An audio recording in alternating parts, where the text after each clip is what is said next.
জাতীয় পার্টির কেন্দ্রীয় লিডার বগুড়া ২ আসনের সাবেক সংসদ সদস্য শরীফুল ইসলাম জিন্না সাহেব জুলাই বৈষম্য বিরোধী ছাত্র আন্দোলনের ঘটনায় তার বিরুদ্ধে একাধিক মামলা হওয়ার পরে সে দীর্ঘদিন পালিয়েছিল, নিজেকে আত্মগোপন করেছিল।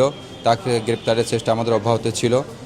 তাকে গ্রেপ্তারের চেষ্টাকালীন সময়ে গতকাল দিবাগত রাত অনুমান ৩:৩০ ঘটিকার সময় আমরা ঢাকা মেট্রোপলিটনের রমনা থানা এলাকা হতে তাকে আমরা গ্রেপ্তার করতে সক্ষম হই। তার বিরুদ্ধে জুলাই ছাত্র আন্দোলনের ঘটনায় হত্যা, বিস্ফোরক এবং অন্যান্য আইনে প্রায় 10টি মামলা রুল ছিল এবং এই মামলাতে সে দীর্ঘদিন পলাতক ছিল। তাকে আমরা সংশ্লিষ্ট মামলা উল্লেখিত মামলাগুলোর এসে আমরা সংশ্লিষ্ট আদালতে আমরা প্রেরণ করব।